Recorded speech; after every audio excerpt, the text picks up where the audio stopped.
What is going on to you, crew? Welcome back to another episode of the Totally Unqualified podcast, episode 11 now we're up to. I am, of course, joined with me today by my lovely co-host, Gage Hall and Jake Maltese. How are we doing tonight, fellas? Doing fantastic. Got a new setting going on, and I'm loving it. I am also loving it for Gage because, guys, I know Gage gets a lot of hate for his internet reception. There will not be any lags, static, anything tonight. This is by far the best connection we have ever had with Gage ever. So this is going to be a very, very clean episode. I'm excited for it because we got a bunch of cool topics to go through too. Yeah, absolutely love to see it. And Jake, like you said, we do have some good topics. First, we're going to be talking about a little bit about NBA free agency, some of the crazy moves that have happened, some of the crazy trades. We're going to be talking about the winners and losers from free agency. Moving on, we're going to be talking about the preseason a little bit, some quarterbacks that impressed us, some players that impressed us. And then finally, we're going to be talking about the Hall of Fame this year's and next season, going over who we think may make the cut and who won't make the cut. So first off, fellas, we started off with the Guess That Player, and it is my week this week to do it. So am I in the lead now? I swear to God, we cannot keep track of this shit. No, we cannot keep track of this shit. 4-4-1. 4-4-1? Yeah. 4-4-1. All right, Gage, you only have one. Hey, bro, we don't have to talk about it every time. I just know it's coming. You can. One thing, remember, death, taxes, and Gage being terrible at Guess That Player. That's the one thing you can always guarantee in life. All right, boys, are we ready? I'm ready. Ready? Good. All right. My player was drafted in the first round of 2014. First rounder, as my Windows wants to update right now. Awesome. He's had 5 1,000-yard seasons in his career. 5 1,000-yard seasons. Brandon Odell. Damn it. Jake. Let's go. Jake. Let's go. Come on. All right. I strictly think that Jake guessed that because before we recorded the episode, I said, Gage, you're going to get this one. And I think he just went off that. To me in that one second. No, because I know Brandon Cooks has that ridiculous stat that he's had like 4,000-yard seasons with like 4 different teams. Mm-hmm. Yeah. So that's how I immediately jumped to him. You said drafted in 2014, and my first thought was Odell because he had that crazy rookie season. Odell, Jarvis Landry, Devontae, Mike Evans. Yeah. You could have gone with anyone. Damn it. If you had said the college, I would have gotten it. Honestly, I was going to say the college, but on Pro Football Reference, I couldn't find it in time. So I just didn't. Here's the thing. If you asked me where Brandon Cooks went to college, I don't think I could tell you. I don't know. I don't think I know where he went. He went to Oregon State. Oregon State. I wouldn't have known that. Never. Absolutely not. All right. Jake takes the lead 5-4 to 1. Gage, we got to get you another one. I'm gonna catch up. Just wait on it. We got to get you another. Oh my God. Down 4-1. Gage is gonna have a catch up like the Yankees had in the AL East. All right. We don't have to bully me the whole intro to the episode. I'll just laugh like I know what that means. Anyways, Yankees are doing good. Let's just say, just a brief summary. Yankees were down bad before the trade deadline. Down really bad. Red Sox up tremendously. That is completely flipped after the trade deadline. It's Freaky Friday. We swapped bodies. It's unfortunate. I hate it. Ooh. All right. Getting into our first topic today, boys.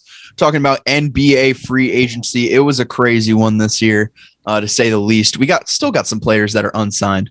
I want to hear from you guys, a one winner and one loser from free agency. Who you got? For my winner, I think it's somewhat of a no-brainer that the Bulls had a great free agency.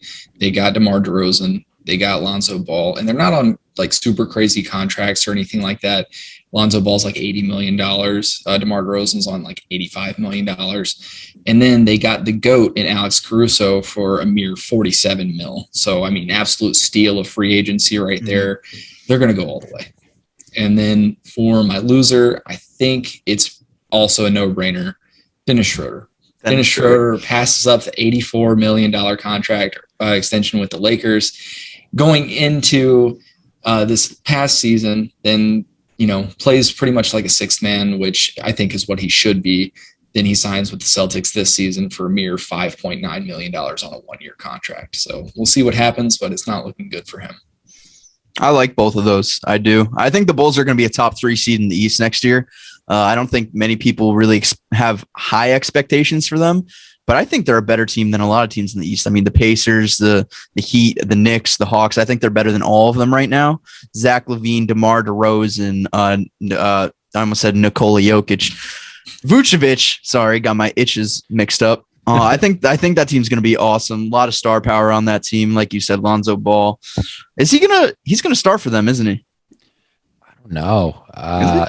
Because they got Kobe White. I mean, I would imagine that Lonzo probably starts, but I don't know. That's going to be something that Kobe White might play out. Kobe White might make it to the 6th man. That's what I'm thinking. Yeah, I think they'll start Lonzo. I don't think they go and get him if they're confident in Kobe being the starter. Kobe's so good though.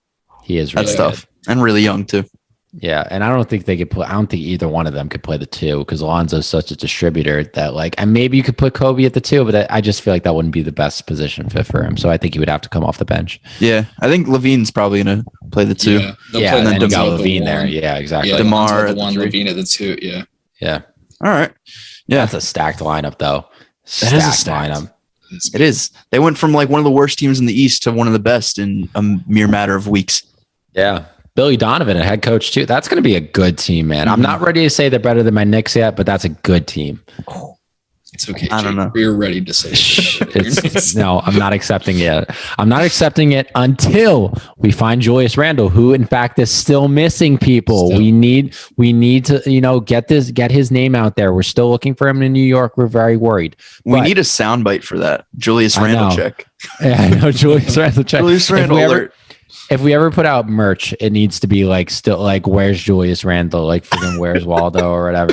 Just something like that. Yeah. Oh man, that'd be great. But speaking of the Knicks, my winner for the for NBA free agency and trades and just all that, it's gonna be the Knicks. All right. And you could call me biased all you want. It might be biased, but yeah. The Knicks bring back Julius Randle on a very team-friendly deal. He didn't ask to be maxed out, which I'm sure all Knicks fans appreciated. I'm sure the front office appreciated that very much. They took a team-friendly deal. I believe it was 4 years, $117 million, which very reasonable. He's not going to be your number 1 option on a championship contender, but he could very well be your number 2 option, and that's how he's getting paid. Also, they go out and get Kemba. That's a big addition, bringing him back to his home state in New York. That's awesome. Obviously, he's not what he was in his prime when he was on Gage's Hornets, but I mean, we'll still take Kemba now. And then, for the most part, the Knicks bring pretty much everybody back from the team last year, minus Reggie Bullock, but they do sign Evan Fournier, who is basically the same player, if not even better, a better scorer. So okay with that. And then we got D Rose back, who MVP vote D Rose is coming back to the Knicks, which I love, absolutely love that. And I'm just excited to see this team go into year 2. I'm excited to see RJ Barrett's development. And just there's a lot of stuff to be excited about with the Knicks, and free agency kind of solidified that this year. Also bringing back, one of the best defensive players in the NBA for the second half of the season, and Nerlens Noel. Just a lot of great signings there. For my loser, I think we're going to have to go with the Portland Trailblazers, just purely because of the fact that everybody is wondering where Dame's going. All right, Dame has said on countless occasions that he wants to stay in Portland. He wants to stay loyal to Portland, but just every single headline in the NBA media is just, where is Damian Lillard going to end up by the trade deadline? He might not be traded. He's probably not going to be traded at this point by the start of the season. I believe we're 40 something some odd days out from the start of the NBA season, which is crazy in its own right. But yeah, I just think Portland fans can't be too happy with their star being in the head of trade talks right now. Yeah, I'm in agreement. The Blazers have never surrounded with Damian Lillard with anything. Yeah. In his whole career. CJ McCollum's probably, no, LaMarcus Aldridge probably the best player that he's played with, but CJ McCollum's up there for maybe second, and then you're looking at Jokic probably at third. They're not putting the pieces around Dame to make that a championship contender. They're only contenders because of Dame. Yeah. Take Dame out and they're probably not even making the playoffs. If I'm the Blazers, I'm looking at maybe even Ben Simmons. If you get Ben Simmons, listen. Yeah. Oh, I know that was a little bit of a hot take right there, but you get Ben Simmons for his defensive prowess. All right. Maybe you flip CJ McCollum there. Ben Simmons wouldn't have to play the one. He wouldn't have to have the ball in his hands. He wouldn't have to distribute the ball as much. But you could still have him there for his defensive prowess. Don't need him to score a ton because obviously you're pairing him with one of the best scorers in the world in Damian Lillard. They got to go out and do something because he's going to leave. Like, yeah. I know he said he doesn't want to leave. I know he said he wants to stay loyal to Portland, but like, how long can you stay loyal to a team and just not achieve your ultimate goal, and that is winning a championship? I don't know. We've seen countless players not be able to win championships with their, first homegrown or home in the NBA. I think Dame's got to go. And as for your Knicks, there was one player you didn't mention, and that was Mitchell Robinson. Although it's not like an addition to the team, he is going to be coming back next season. That's a big win for them because they surely missed him in the playoffs. I'm telling you, missed him really the whole season. So I'm excited for that. I like the Knicks this year. I don't know if I like them as much as the Bulls that I was talking about earlier, but yeah, they definitely made some moves in this offseason to make them a better team. Yeah, I completely agree with that. I think the Knicks did a really good job at retaining. I just think I would have liked to see them. And it's not over yet. They still have time, but I think I would have liked to see them be bigger players as far as free agency goes. But we'll see what happens as time goes on. Regarding the Trailblazers, yeah, I got to agree. I mean, it's hard to feel like you're a good team when, one, your star player may or may not be on the way out. And two, even this free agency, what have they put around him? Yeah.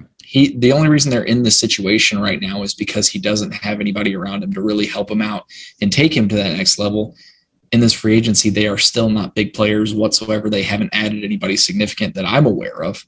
Mm-hmm. So, and even if they go to get Ben Simmons, I really don't see a way in which, for as much as the 76ers want, how do you go and get Ben Simmons without giving up Damian Lillard? I just don't see it. Yeah. Well, here's the thing. I think, first off, I don't think Ben Simmons, if they're not going to trade Ben Simmons this offseason, I don't think Ben Simmons plays for the team at all. I think Spawn Hour actually made a bunch of good videos on it that the bridge is burned there. Bridge is absolutely burned. I don't think Ben Simmons will ever play for the 76ers ever again. As long as he's not traded beforehand. I don't think you're going to have to end up giving a lot for Ben Simmons in the end, because if the front office for the 76ers is stingy and Ben Simmons is stingy that he doesn't want to play for the team anymore, what can you really do there? You're not going to be able to trade him for much anyway, because teams know that he doesn't want to play for you. It's going to be a whole mess. I don't think they're going to end up having to give up a lot, if not anything. Like probably CJ McCollum is what they're going to, if they were to offer them a trade, it's probably going to be him, maybe some players off the bench, but I don't think Ben Simmons is going to get traded for as much as people are anticipating, or the 76ers are anticipating. It is really wild how that situation has evolved from like when they got eliminated from the playoffs to now, because we looked at it as Ben Simmons needs to go. They're going to get him out. They're going to trade him for something or whatever the case may be. And now it's like the power has totally shifted. Ben Simmons has the power in the situation where he's like, look, you're not getting what you want from me from these teams, and I don't want to play for you. So he can just wait it out and ending up, potentially where he wants to be with the Warriors, with the Blazers, whoever. And the 76ers don't really have much options here. It's crazy. Yeah. Completely agree. All right, fellas. For my winner, I have the Golden State Warriors, okay? Not only did they lock up the greatest shooter of all time, one of the greatest players of all time as well, one of the best players in the NBA today, and Stephen Curry for another 4 years, signed him to another extension. What was it? Supermax. It was 200 plus. Wait, only player in NBA history to have two $200+ million contract extensions. Absolutely incredible. They locked him up. Then they, in the draft, getting the cum bucket in the draft, Jonathan Kuminga. Why is that his nickname? I don't understand, but it's we're sticking with it, I guess. I don't know. And then going out and getting Moses Moody, who Kendrick Perkins would take 9 years to say. I thought they had a phenomenal offseason. I think they're going to be right back up at the top of the Western Conference once again. They're getting Clay back healthy. Not really sure how well he's going to play. Like, it's hard to really sort of anticipate how he's going to play because we haven't seen him since the 2019 finals. So that is an unfortunate injury, but he is coming back. And then he had the injury last year, of course. I think the Warriors are going to be one of the better teams in the West this year, probably a top 4 seed. As long as Steph stays healthy, I think that team is ready to go. I think that team is ready to win now, still in the middle of Stephen Curry's prime. All right, here we go. My loser is the Toronto Raptors, the team I love. I can't believe the team that we're playing on the court right now. For some reason, Masai Ujiri still thinks that Pascal, or that they could win with Pascal being their number one option, and I don't fucking understand why. I don't understand what Pascal has done to prove that he could be that number one option for a team. Like, yeah, he was a first or a all-star starter in what, 2019, right after they won the finals. Awesome. What else? Nothing. He became one of the spinning memes that you see on Twitter last season, and they just did nothing in this offseason other than let their best player in franchise history get traded to another team. Kyle Lowry, I miss you. Please come back soon. Love you. They decided to replace Kyle Lowry with Isaac Bonga. We got Isaac Bonga. We got Sam Decker signed. Oh, we traded Goran Dragic, who doesn't even want to be in Toronto. Good shit. Raptors. I'm loving this team. If this team isn't the most average to below average team you've ever seen, I don't know what team is. Like, they let one of their better bench players in DeAndre Bembry, who they've been grooming for a season or two now. They let him walk. They waived him. I don't know what this front office is doing right now. I got to have trust in Masai Ujiri because he's, done so much in the past, and you kind of just got to go off track record. They signed him to an extension this offseason. That was probably their best move, honestly, but was it their best move if this is the team that they're putting on the court? I don't know. The Toronto Raptors are a mess right now. They're not going to be contenders for a while, but I do like me some Scotty Barnes. Love me some Scotty Barnes. He's more of like a better rounded, more well-rounded offensive player than OG Anunoby with the same sort of defensive presence on the court. Now, Luke, I want to ask you, take Pascal Siakam off that team. Who's your number one scorer? Is it Fred? Is it Van Vliet? Fred's our number one scorer regardless, honestly. Yeah. I mean, yeah. Okay. All right. That makes sense. I mean, I agree with that. I mean, the Raptors are heading towards some, I don't want to say bad days, but definitely some rebuilding days. And I think Scotty Barnes, whether that pick shocked some people or not, he looked really good in Summer League. And I think he's going to be a great piece for the Raptors to hopefully build around. I mean, he's still got some young talent on that team. So I don't think it's going to be the worst rebuild in the world, but I definitely think that you guys are heading towards a rebuild. And this is going to be a couple of, throwaway seasons coming for you guys. Yeah, the best way that I could describe it is I think that rather than them hitting that peak of winning the finals and then this being their valley, it's more of just a dip. I don't think they're going to dip super low and they're going to be one of the worst teams in the league or anything like that. But I think they are heading into a situation where they're trying to figure some things out. They're trying to kind of rework what they're trying to do. But I think they'll be fine. It might take a year or two, but I think they'll develop some guys and they'll be all right. I don't know, man. I think just with how competitive the East has become in the past couple of years, with the Bucks winning it all this season, KD, James Harden, Kyrie coming to the Brooklyn Nets. I mean, the Hawks coming out of nowhere, making it to the Eastern Conference Finals. Philly is the top contender. Like, I just don't see a way how you could look at this Raptors team and say, yeah, they could compete with some of these other top teams in the East. I don't think so. I don't even think they're going to make the playoffs or even the play-in tournament next year. I'm kind of all hope is lost. I'm ready for football season. We're going with that. Be that team that gives up a bag of chips for Ben Simmons. Yeah, seriously. Luke, I will say this, Luke. Though I was in the same state of mind with the Knicks, not my entire life. It wasn't just a period of time; it was basically my entire lifetime. And then just out of nowhere, they got good. So it might be like dark days ahead at the bottom, but you never know when they can resurface and just throw themselves back into the fire.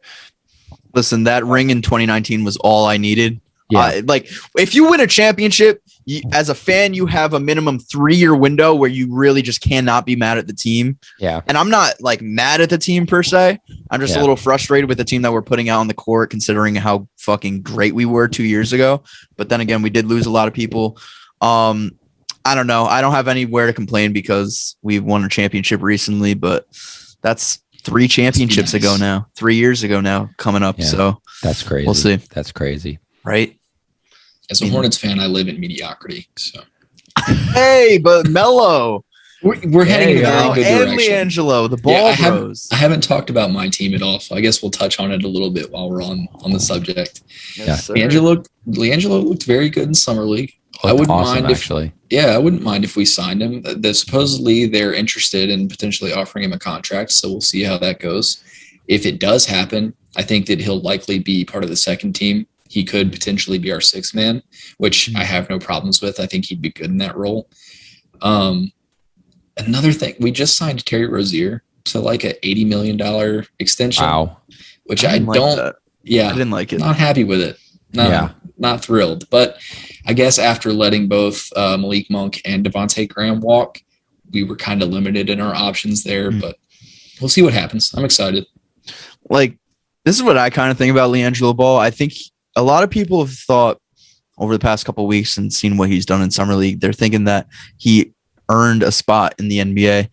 I don't necessarily think he earned a spot in the NBA. I think more so that he earned a spot back in the G League to then earn a spot in the NBA again. But I don't know. I mean, he averaged less than 10 points. Was it 9 points a game? I don't really know. Steals per game. Shocker. Yeah. He's very. I mean, all his threes were all over SportsCenter and Bleacher Report. I mean, I'll tell you, geez. Yeah, he's very used to. He's got plenty of trading, getting those steals. Let me tell you, especially in China, he knows how to get those steals. Except his hand. I'm sorry. Cut off here, low blow. Well, yeah, exactly. Oh wow, none of us said the Lakers for the winners, huh? Because I feel like there's just. I don't think they are. Yeah. I don't know. The Lakers just don't. The Lakers spark me as a team that just stacked players on, but they've lost too much and they've got too many question marks on the team that I really don't know if they're going to be as good as their potential says they can be on paper. I feel as though Go ahead. I feel as though the Lakers didn't learn their lesson. Is how I feel about it. I feel like they went into last postseason and they have a hurt LeBron, they have a hurt AD, and LeBron still played, but obviously he wasn't up to 100%. So they had to depend on those role players to actually step up to give them the offense that they needed, and they couldn't get it out of anybody. So they go out and what do? They sign a bunch more. I mean, they got it in Russ. They did get it in Russ. He can score. I'm confident in that. But as far as the rest of the guys that they brought back, I mean, how much is Dwight Howard going to give you? How much is Melo going to give you? There's not a ton to be excited about outside of Russ, in my opinion. And I just don't know that if they end up in a situation where LeBron's not getting it done or AD's not getting it done, that they'll be able to go all the way. And I just don't know how Russ is going to. Russ is like one of those guys that's like one of the most ultimate ball dominant players in the league. And now, like, Russ he's really never been in a situation where he's had to yield that ball dominance. I mean, you could argue Washington with Bradley Beal, but like, really, I mean, they were both like equal talent. They both kind of brought the ball up off the floor. But now you're in LeBron's territory. This is LeBron's team. You're not ball dominant anymore. Like it is not you taking the ball up the court. LeBron's making the decisions. You're just there. You're just doing what LeBron wants you to do. I don't know how he's going to react to that. I've just got a bunch of question marks about how this team is gonna work. That's my issue with them. And I think like LeBron at this point in his career, he's not the scoring threat that he once was, obviously. So I think he's way better suited in being more ball dominant, sort of, where he could control the offense. He could distribute the ball to wherever. But now he's not going to have the ball in his hands as much, and the Lakers are going to be relying on him to score a lot more, at least in my opinion. I don't know how that's going to work with him and Russ. I don't think it's going to work necessarily. I think they just needed it. I feel like they just did this because they saw the Nets' big three, and they're like, yeah, we need someone else to really be able to compete with them. And Russ is the ultimate competitor. Don't get me wrong, but I just don't think he works on this team. And then Anthony Davis, like, and everybody's sort of skipping over him. He had the worst season of his career last year. I don't think there's no doubt in anybody's mind. He wasn't awful, but like Anthony Davis, he was probably a top 5 player a year or two ago. Mm-hmm. I mean, you have to hold him to a higher standard. Who knows if he's going to come back healthy and ready to go, be the old Anthony Davis, and who knows how Russ fits in with that offense. But yeah, I don't like it at all. Yeah, and even if Anthony Davis comes back and he is Anthony Davis, that just raises even more questions for me as far as Russ goes, because then I feel like he's even less a part of that offense. So it's just weird. I don't know how it's going to work, but I guess we'll find out. Yeah, traded a lot of their bench pieces too. And bench got older, and the bench got a lot thinner as well. Like I don't know. They did take a huge win with not having to pay Dennis Schroeder $84 million. That was a dub. So you got to hand it to them for Dennis Schroeder kind of getting them out of that mess. Mm-hmm. I'm surprised. Why wouldn't they? I guess the bridge is kind of burned there, but like, why wouldn't they sign Dennis to that cheap contract? Like, I just think it looks bad on his part. Like going back after this team like offered you $84 million and you turned it down, and going back and be like, hey, can I actually play for you? They'd be like, no, now we're offering you like $30 million if you want to come back and play for us. So it just looks bad on his part, I think. Yeah. And with all that NBA talk comes the speedy spotlights this week, guys. NBA preseason started about a week ago. We are heading into week 2 as we're recording this. Only 3 weeks in the preseason now, thank God. So I don't have to sit through 4 games now. Only 3. And with that said, our speedy spotlights this week we're going to be talking about players that have surprised us, players that we're looking at, players that have really shined, at least in the first week of the preseason. And I am going first, guys. Is my timer ready? Hold on. There we go. You got that. It isn't the Totally Unqualified podcast without the timer not being ready. There we Still go. Totally uncoordinated. Totally. Love it. Good to go whenever you are ready, sir. All right. We are ready. Whew. Obviously, I'm talking about a Green Bay Packer. What the fuck do you guys think this is? Jordan Love is legit, guys. Jordan Love hasn't played a game in 2 years. 2 years, all right? And granted, he only played about a quarter and a half, maybe 2 quarters against the Texans. Yeah, they got blown out. Who gives a shit? Jordan Love looked legit. Absolutely legit. He had a couple iffy passes, not going to lie. He threw one pass in double coverage to, I think it was Devin Funchess, who, granted, you shouldn't have thrown that pass, but holy shit, did he place that in the most perfect position. He threw a dart to Jay Sternberger up in the middle. He looked very poised in the pocket, but a lot of what I saw sort of was reminiscent of what we've been hearing from training camp. It was some ups, some downs, but overall looks good, looks talented. He looks ready to go. After 2 years of not playing, hasn't played since Utah State, and obviously didn't, play last year, no preseason last year, got 0 snaps at all.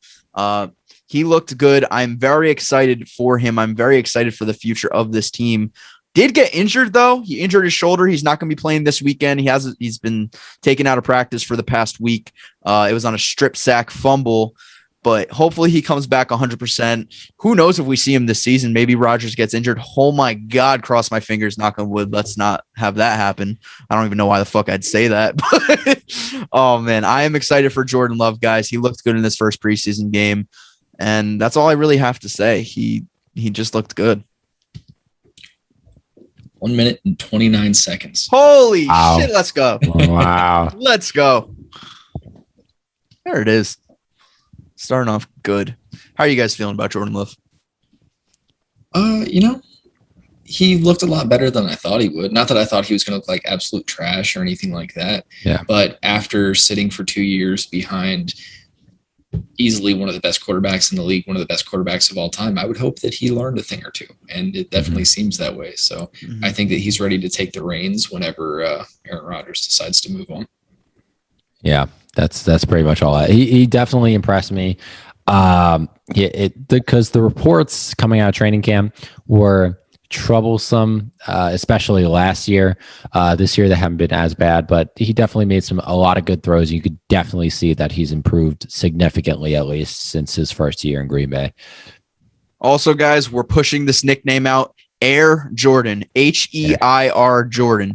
Air Jordan is his nickname. Let's not forget it. Let's get it trending like the cum bucket. There it is.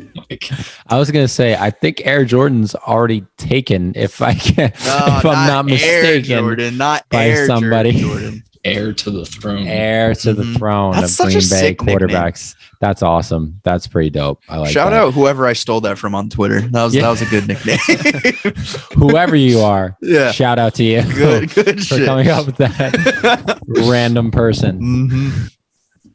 Oh man, Who's up next? Jake, you are up next, sir. I'm up next. All right, let's do whenever you're this. ready. Thank you for having that timer ready because I did not. All right, ready? All right, let's do this. I'm gonna go out to New England, to a team that I hate, that I'm sure a lot of people around the country hate, and I'm gonna go to the guy that I was higher on the most, and that is Mac Jones. Mac Jones look just about as good as you want a rookie quarterback to look in preseason. Over the past really 2 games, I know we're filming this on August 19th. He just played today, his second game of the preseason. He's looked really, really, really good. And reports out of training camp this week even said that he was performing better than Cam Newton in some practices. So he just looks comfortable. He looks confident. A bunch of guys in the Patriots are saying he shows that confidence in the locker room. You know, he's really taken in that locker room, and he's making awesome throws. Yeah, he doesn't have the strongest arm in the world. Okay. But he's showing that he can work with that. Obviously it's preseason. I don't want to wax too poetically about him, but I'm just saying that, you know, if I'm a Patriots fan, which thank God I'm not, Jesus Christ, I would do. I'm just glad I'm not, but yeah, I was about to get real rated R there for a second, but yeah, if in an alternate universe where I hate myself, I was a Patriots fan, I would be excited about the Mac Jones era coming to New England. Minute 20. There you go. Mac Jones did look good. Yeah. I mean, his best throw was an incompletion in the end zone, 40-yard N'Keal Harry dot. Sucks, dude. N'Keal Harry's ass. Terrible. But he did look good. His throws had some zing, had some pop to it. I don't necessarily think he's going to start over Cam, at least not week 1. 100% not. But definitely down the line in the season, I wouldn't be surprised. Mm-hmm. Yeah. The way that I look at it is the only way he's going to end up starting is if Cam is the reason that they're losing. Like if Cam Newton isn't playing well and they start losing some games or going on a losing streak or something, then I could see Mac Jones coming in. But otherwise, I think Cam Newton he's the starter. That just is the way it is. Mm-hmm. I think the way it's going to happen is I hope this doesn't. I'm not wishing injury upon anybody. I would never wish injury upon anybody. But Cam is a relatively injury-prone player, especially over the last few seasons. I can see like a Tyrod Taylor situation coming up with how Baker Mayfield got his start. You know, ironically, how Tom Brady, the previous quarterback, got his start, but the starter getting injured and Drew Bledsoe, him coming in. I could see that being probably the reason why Mac Jones would start this year, if not for Gage's reason of Cam Newton just not performing. Yeah. Little shout out to Cam Newton tonight, though. 8 for 9, 100+ yards and a TD. Yeah. He looked really good. Yeah. Against the Eagles' second string secondary, which is pretty much their first string secondary. It's probably just as good as their first string. Yeah. Yeah. Mm-hmm. All right. That just leaves me then, I guess. Gage, I got you all ready whenever. Right. For me, like Luke, I'm also going to be a homer here. And I was very impressed by linebacker Zach Bond in the first week of preseason. He looked very, very good. Linebacker out of Wisconsin. We got him for somewhat of a steal in the draft last season. I may be wrong here, but I want to say we took him in the 3rd round. And I mean, he was great at Wisconsin, looked really good there. And then we get him. He played mostly special teams last season, to which he still played fairly well, but now he's kind of taking that step up and he's being the linebacker that we as Saints fans really thought he could be. We are really stacking our linebackers. I mean, we've got Demario Davis. We brought back Quan Alexander. Now Zach Bond is stepping up. We got Pete Werner in the draft. So I'm very excited about our linebackers as a whole, but to see Zach Bond actually step up in this preseason game, he was flying around, tackles here, tackles there, getting in the backfield. I absolutely love it. I'm excited to see what our defense can do, even though a lot of people, including myself, are questioning it as a whole right now. Minute 4. Wow. I figured I was way under there. Yeah, he got to the point, though. That's all that matters. He got to the point. Yeah, short and concise. The name of the segment is Speedy Spotlights. Yeah. There you go. I don't know how I feel about the Saints this year. Like, I keep flip-flopping, and I think they're probably going to go around 8 and 9. That's what I've sort of had my mind set on, simply because of Michael Thomas. The Michael Thomas factor, him not being there for half the season. You're going to be relying heavily on Alvin Kamara, relying heavily on Sean Payton to scheme up Taysom Hill in some sort of package where he gets some touches. I'm not confident in this team really all that much. Great offensive line, don't get me wrong. Great tackles. And who'd they just draft? Cesar Ruiz last year. Yeah. I don't know how I feel about this team. Jameis is a question mark by himself. I think they're probably going to go 8 and 9. Defensively, I don't have as many questions, though. It's mainly just because of their offense. Not going to lie. The complete opposite, honestly. Really? I think that we've got a lot of young guys on offense that could step up and that can make this, however long we don't have Michael Thomas, a lot easier on us, especially with Marquez Callaway stepping up the way that he has been in camp. Obviously, you have to take that stuff with a grain of salt, but he looks really good. And our defense is just, especially our secondary. Safety is like, it's okay. We're about average there, but our corners are a little bit rough, especially like Patrick Robinson just retired out of nowhere. And we've been bringing so many guys in. Like, we brought in Prince Amukamara, and he was on the team for a few days, and then we released him. So I don't know. We're a big question at the CB2 spot. And then at CB1 with Marshawn Lattimore, with his legal issues that he had this offseason, we still don't even know that if he's going to get suspended or not. So what happened to Delvin Breaux? I remember, why did that name just pop in my mind? Yeah. Didn't he have the Pro Bowl season a 6 years ago?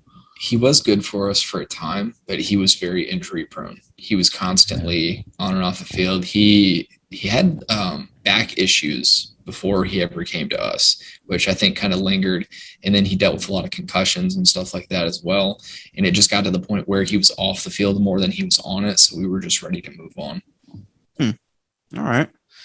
Speaking of moving on, guys, are you ready to move on to a new sports book? Are you tired of your old sports book? Are you looking for a new way to bet on player props without risk of getting scammed by a sketchy website? I have the solution for you. Come prop up on Thrive Fantasy this football season. Thrive is a daily fantasy sports and esports app for player props. With Thrive, you can eliminate the countless hours of research and focus only on top-tier athletes that have the biggest impact on the game. Each player prop is assigned with a fantasy value for both the over and under based on how likely it is that they hit it. Hit the most props and rack up the most points to win a share of the prize pool. And for NFL Week 1, only a couple weeks away, guys, Thrive is doing $140,000 giveaway in guaranteed prizes, guys. $140,000. You better get you guys a piece of that money. So go download the Thrive Fantasy app in the App Store or Google Play Store, and either by using our link or using our promo code TOTALLY, that's TOTALLY, TOTALLY, you'll receive 100% instant first deposit match up to $100. So if you want to bet $20, boom, another $20 in your account. It is that easy. Again, guys, the promo code is TOTALLY, or you could just use the link in any of our TikTok bios, Totally Unqualified TikTok bio, what have you. Sign up and prop up today. That was a mouthful. Holy whoa. That was really good. I really like the transition too. Right? That was really good. Yeah. Right. I didn't have that transition like written in or anything. I just had to go off dome. You saw the opportunity, you jumped on it. I liked it. Glad that I set you up for it. Yeah. Thank you. A little alley-oop pass right there. Yes, guys, go download the Thrive Fantasy app. Helps us out a ton. All right, guys, and moving on to topic 2, the Hall of Fame ceremony and induction was a couple weeks now. Not only did the 2021 inductees get inducted into the Hall of Fame, but the 2020 class as well, because obviously there wasn't a ceremony last year. We're going to be moving to the 2022 Hall of Fame class for the NFL. We're going to be looking at some first-time candidates and saying whether or not we think they're going to get in first ballot, whether they're going to get it in at all, or whether they're just going to get snubs. We definitely have seen some snubs the past couple years. Terrell Owens. All right, guys. Are you guys ready? I'm just going to list off a bunch of players here. We give our thoughts on it. We're going to be starting off with Anquan Boldin. Is he a first ballot Hall of Famer? Will he get into the Hall of Fame? Who wants to start? Go ahead, Jake. All right. Here's the thing with Anquan Boldin. Definitely a legend. 100% a legend of the game. 100% a Hall of Famer. I don't think he's first ballot. Okay. At no point in my time watching football could I think of Anquan Boldin and do I think, oh, best receiver in football at that point? Like it just wasn't there. To be with wide receiver being such a stacked position, especially at pretty much every year when it comes to Hall of Fame voting, you got to stand out. Like Calvin Johnson this year, like he stood out. Calvin Johnson, there was no debate. Calvin Johnson was the best receiver in the league for pretty much every year he was in the league. Okay. He dominated the 2010s.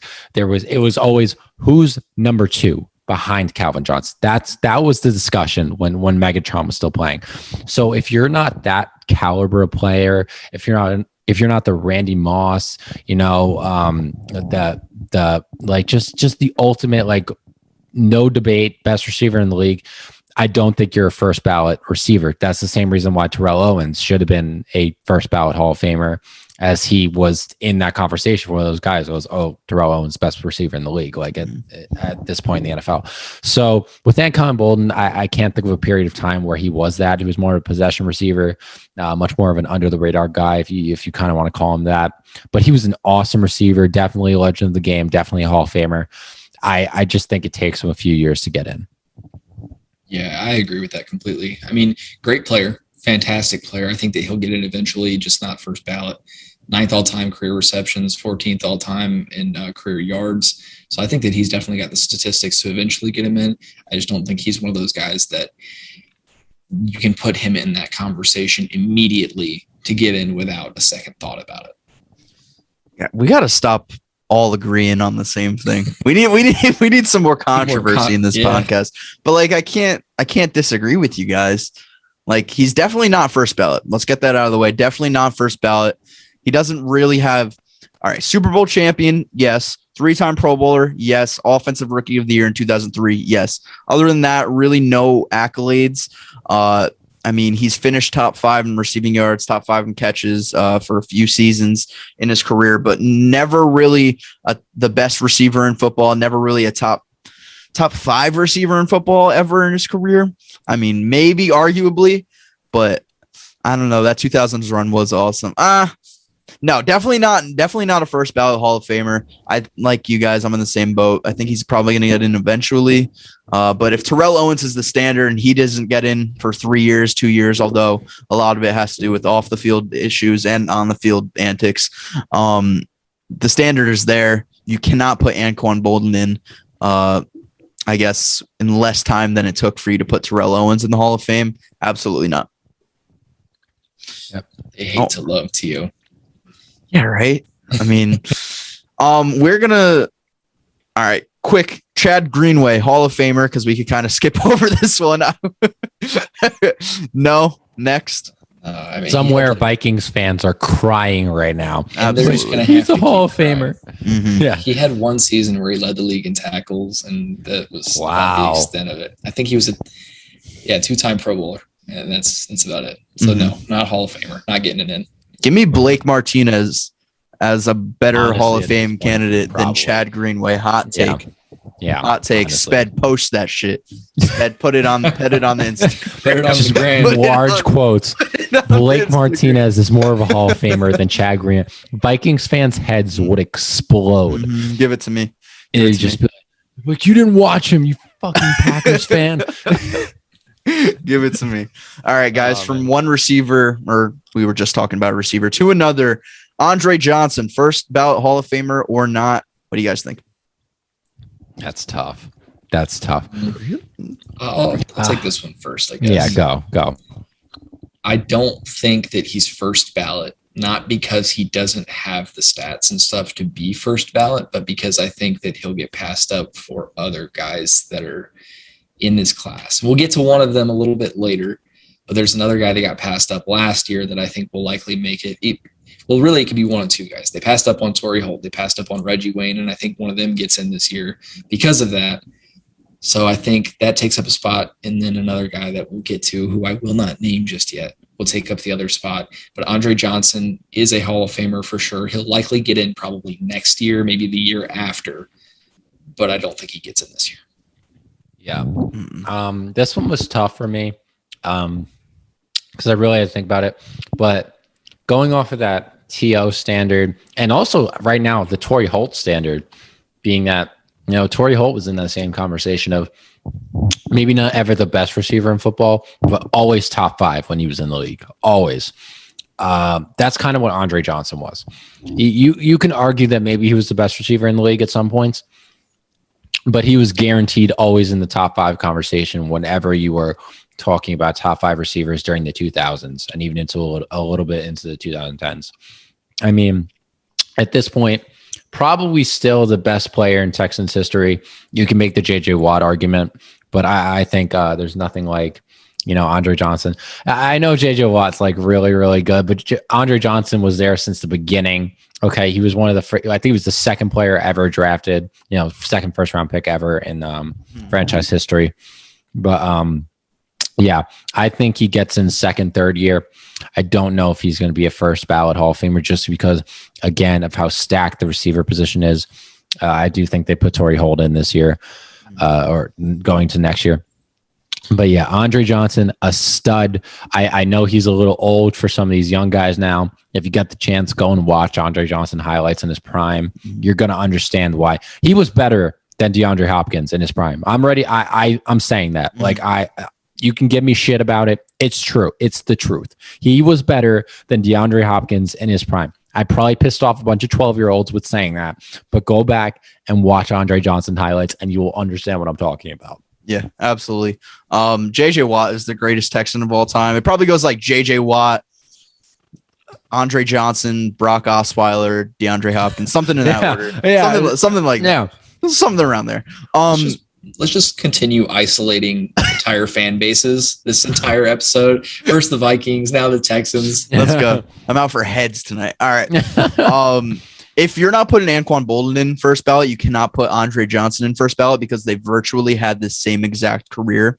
Like, give or take, like Andre Johnson has more career yards and then Anquan Boldin has more career receptions, and it's literally split by hairs. They've played for the exact same amount of years, came in 2003, retired in 2016. Like, they're pretty much comparable. If you're not putting Anquan Boldin in first ballot, you cannot put Andre Johnson in first ballot. However, I will say this. Like, we couldn't say that Anquan Boldin was a top 3, top 5 receiver at all throughout his career in the NFL. You could definitely say that Andre Johnson was the best receiver in football, was a top 3 receiver in football at pretty much any point in his career. Probably not at the end, but like definitely the prime 2000s, maybe like late 2010s or early 2010s. He was legit. Like you said it best. He was better than DeAndre Hopkins was for the Texans. I will stand behind that 100%. But no, I almost said DeAndre Hopkins again. Andre Johnson is not a first ballot Hall of Famer. Moving on to another Houston Texan from 2006 to 2011, Mario Williams. And I'm going to start off with this one, guys.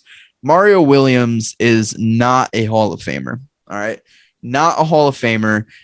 I said this in one of the episodes, or one of the trial episodes, I should say, we recorded last week. Don't give away our secrets. Can't give away our secrets. Yeah. If Mario Williams could get put in the Hall of Fame for having red contact lenses and having cool ass eyes, I'd absolutely 100% be for putting him in first ballot. Yeah, 100%. Other than that, Mario Williams, I can't say that. I just can't say that he was ever that top guy, that top edge rusher, that top interior D lineman. Like, he was never really that for me. He was always really solid, really good, real good team leader. But like, in his time with the Texans, I mean, his prime was with the Bills. Like, let's be honest. But yeah, he is not a Hall of Famer. Definitely not a first ballot Hall of Famer. Maybe he's one of those that gets in. Maybe like 10 years from now, maybe he's one of those older players that gets in. But right now, how I see it, Mario Williams is not a Hall of Famer. Yeah, I agree with that.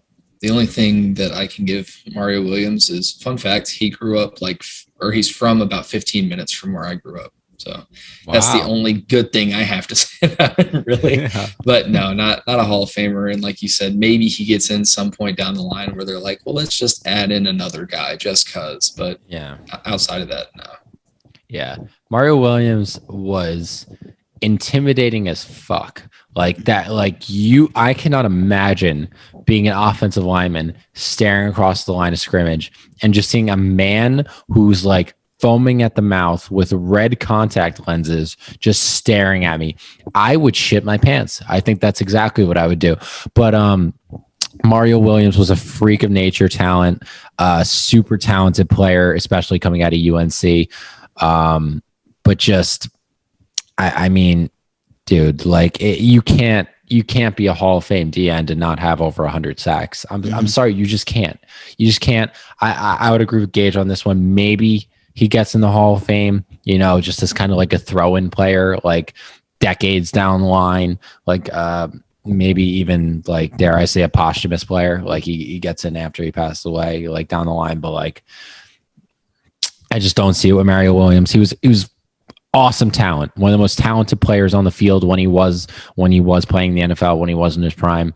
But just, the production isn't staggering when you look at his stats. And I think that doesn't get you in the Hall of Fame. Yeah, we're all in agreement there. Now, moving on to one of the most elite pass rushers.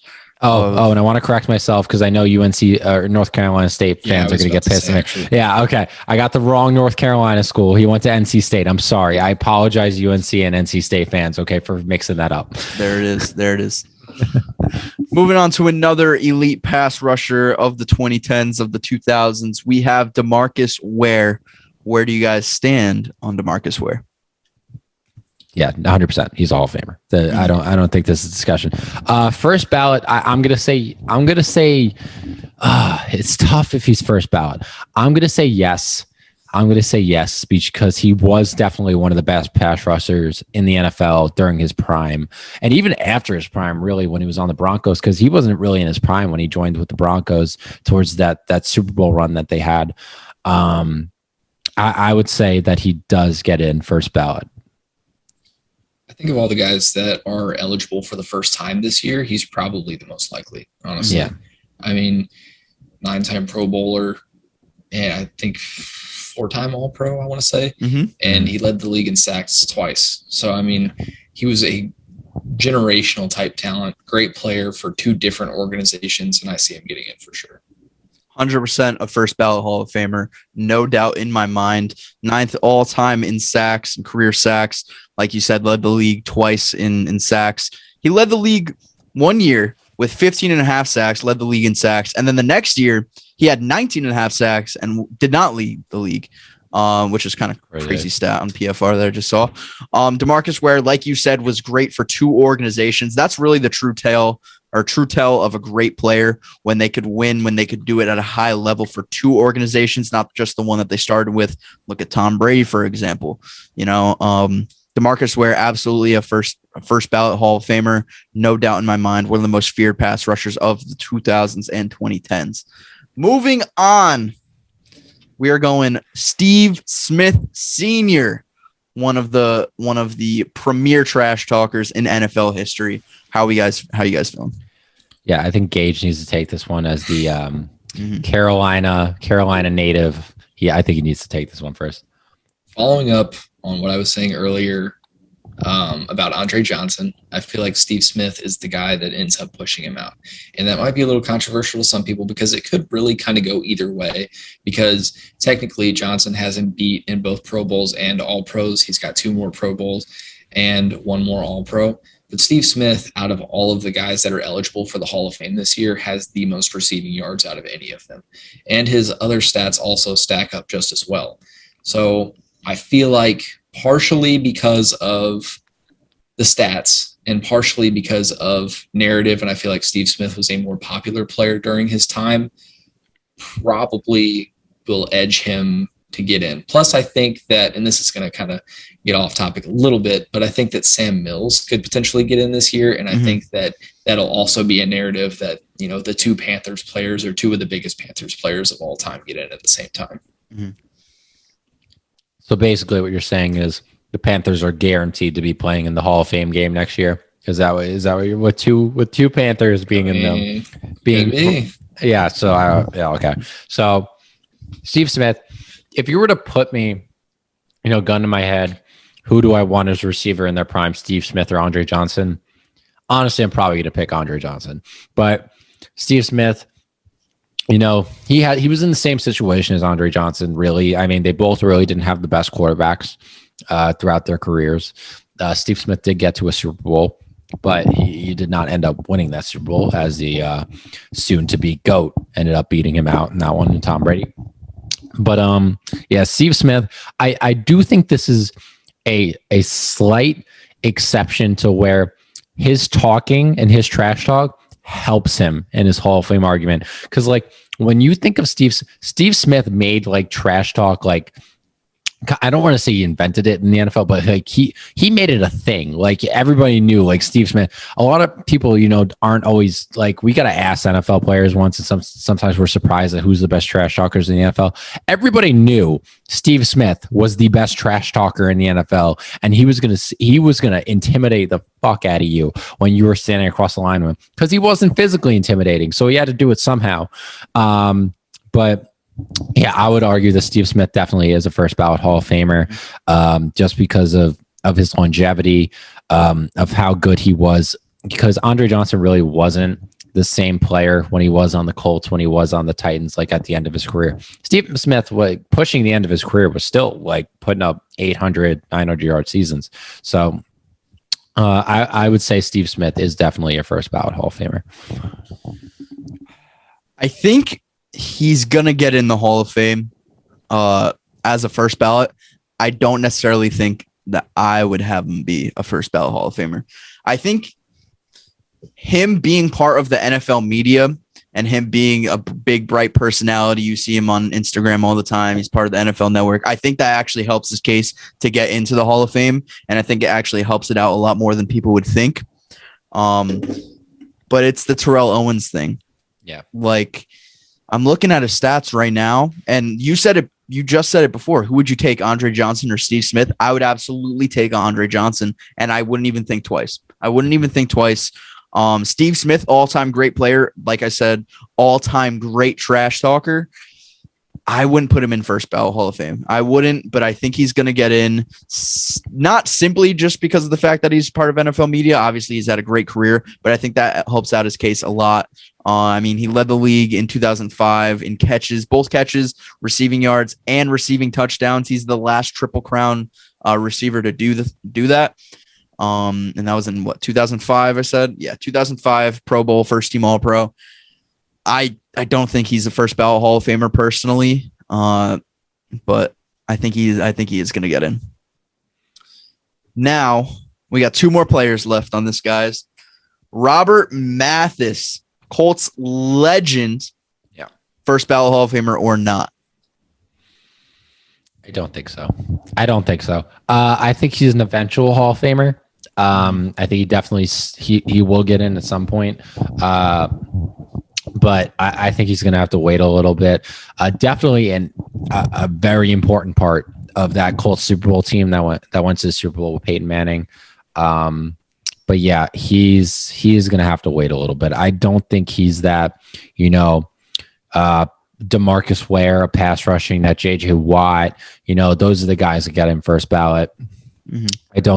I think he's that next level down, like when he was in the league in his prime.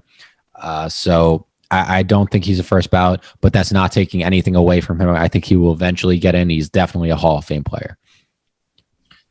I am, surprise, going to agree again. I think that he was part of one of the best duos of all time between him and Dwight Freeney. Yeah. But 5-time Pro Bowler, which is pretty good, pretty decent. But he's 27th all time in sacks as well, which is not bad either. But I feel like he just doesn't have the stats to really push him to be that first ballot guy, especially with a guy like DeMarcus Ware being on the ballot this year. Yeah. I think both of them get in first ballot. Dwight Freeney was a menace to society.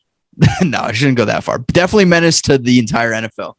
But like this guy was outstanding. He had 123 sacks in his career, led the league in forced fumbles 3 different times in his career, doing so in his second and third year in the league, and then doing it once again in year 10 with 10 forced fumbles in 2013.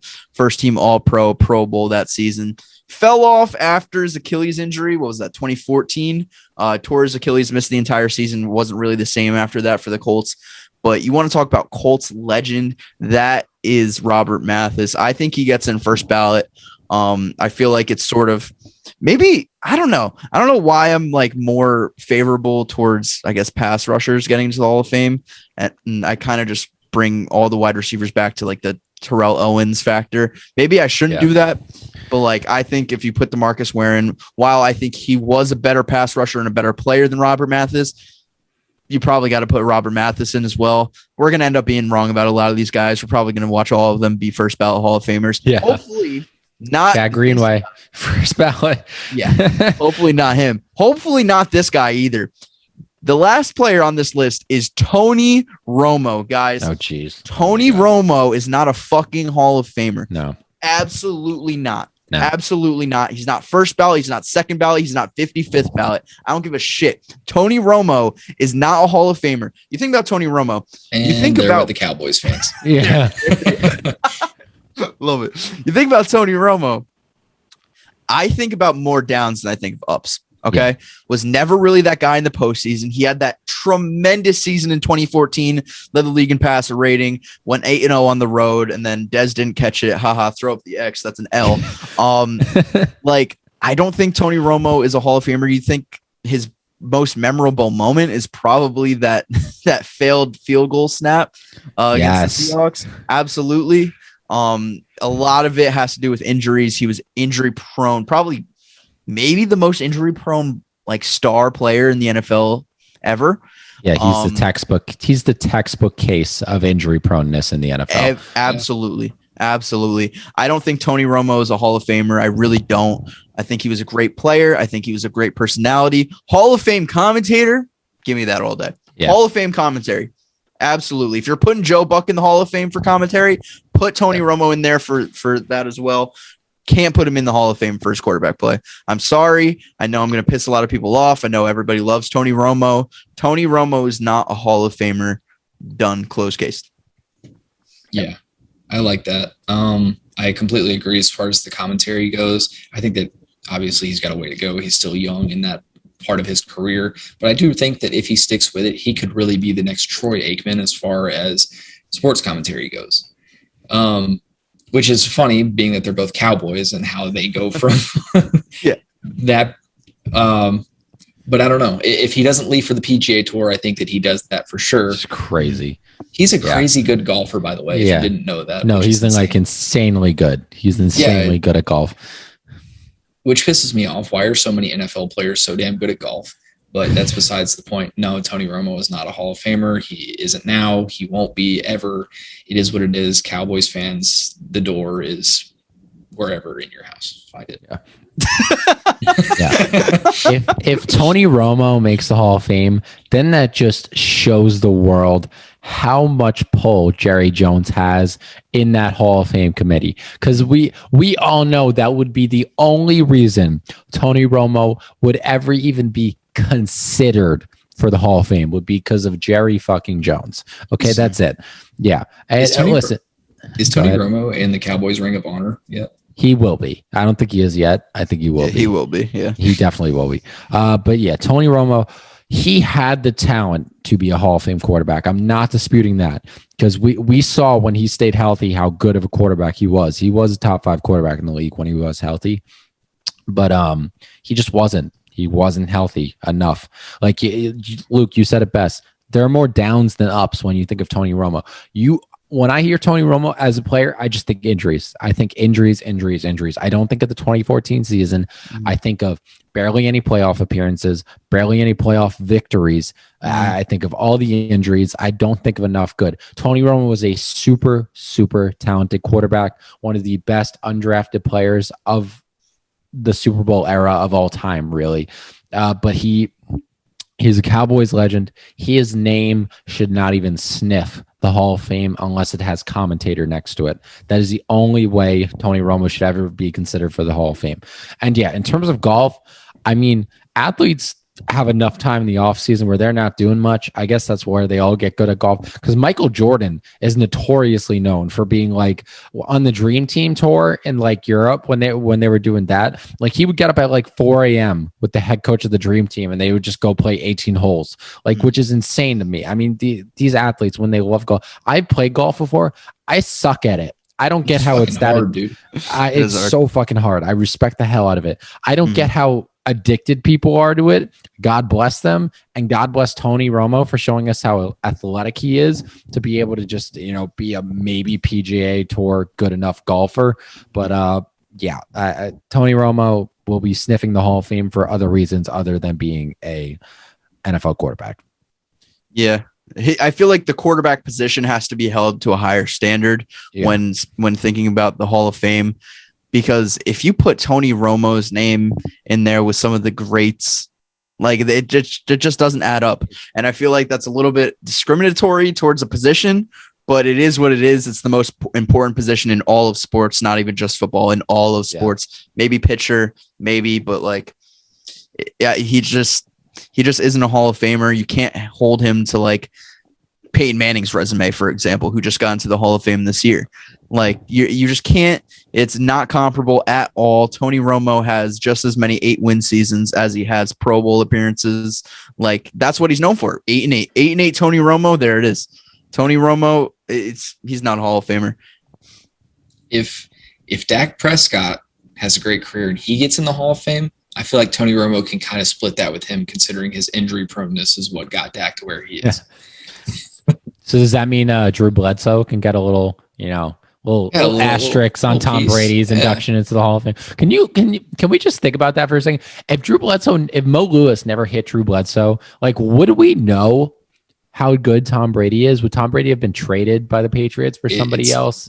It's crazy to think about stuff like that. All those what-if situations. Like, what if Drew Brees doesn't hurt his shoulder on the on the Chargers? We need to do an entire speaking of what if, as Marvel just literally released a series called What If, which I have yet to watch. We need to do an entire episode dedicated to Gage. I know you brought this up. I'm way ahead of you. Yeah, we need to do an entire episode dedicated to what if scenarios in the NFL. That would be fucking awesome. I love it. Yeah, absolutely love it. There's one more that we didn't talk about. Oh shoot, is there? There is.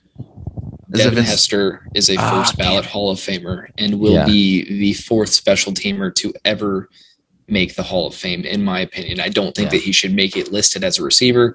I think that he should make it listed as a returner, and he will be the first player in NFL history to make the Hall of Fame as a special teamer that is not a kicker. Yeah. That's crazy. Do you think that opens the door up for other, because in terms of because Matthew Slater, everybody knows Matthew Slater is like one of the best gunners on special teams of all times. He's like a 7-time first team All-Pro, ridiculous for the Patriots. I think those people need to be talked about more for Hall of Fame. Obviously, Matthew Slater hasn't retired yet, so he can't be considered yet. But there was this guy that was Matthew Slater before Matthew Slater on the Buffalo Bills called Steve Tasker. Bills fans know who I'm talking about, who was one of the greatest gunners, special teamers of all time. I think he did returns sometimes, but he really wasn't the return guy. But Hall of Fame should encapsulate they say they're the greatest players of the game at their respective positions. Special teams is a very underratedly important position. Like John Harbaugh shows us that whenever he pulls something out of his ass with a special teams thing, and it just works phenomenally. Like special teams is a very important part of the NFL, even though it gets passed over so many times. So I think that Devin Hester absolutely needs to be inducted. Yeah. Dante Hall should be in that conversation. Steve Tasker's another one. Matthew Slater, when his career comes to an end, has to be in that conversation. These special teams guys that really, really stood out need to start being considered for the Hall. Special teams is so important. It is very, if you look at the Chargers, for example, how they've been fairly lackluster for so long now, there was a season that they had a top 10 offense and top 10 defense, but their special teams was ass. So they didn't even make the playoffs, which is horrible. But I think I personally, and I've talked about this with some people before, I think that every single year when they do the Hall of Fame induction or when they're deciding on who the finalists are and stuff, there needs to be one guaranteed special teamer slot. Mm-hmm. I agree with that. I don't know about every year. Those guys, though. Maybe not every year, maybe every couple years or so. Mm-hmm. I mean, let's put Brandon Bostic in the Hall of Fame. Oh, I would love to. Brandon Bostic's in my Hall of Fame. Don't you worry. Yeah. Brandon Bostic's right up here in this Hall of Fame. Oh my God. That name just lives in infamy. Oh. Not with me. All right, guys, that is going to wrap it up for episode 11 of the Totally Unqualified podcast. Thank you guys so much for listening. We love doing this every week with you guys. If you're listening on Apple Podcasts, make sure to leave us a rating and a review. It helps us out a ton, get that algorithm going. Also, guys, once again, Thrive Fantasy. Go download the app, use promo code TOTALLY, or just use the link in one of our bios. It'll take you straight to the App Store to download it. You get a free guaranteed match of whatever deposit you make. If it's $15, they'll match $15 up to $100. You will get that much money in your account. It's an awesome app, guys. Helps us out a ton, like I said. And at this point, if you haven't downloaded the Overtime app using our link, then what are you doing? Get your life together. I'm tired of it. But it's at the link in our bios. You can check it out at the link in my bio, at the link at Totally Unqualified TikTok bio. It's a great app. Download it. Yeah, and make sure to go follow us on all of our social media, guys. All right, we got TikToks at Jake Maltese 3 for me, at Extra Points, and we got at Football Fan Zone. And then make sure to go follow all the Totally Unqualified social medias. All right, we got Instagram, TikTok, YouTube, Twitter, you name it, we got it. And thank you guys so much for listening, and we'll see you guys next week.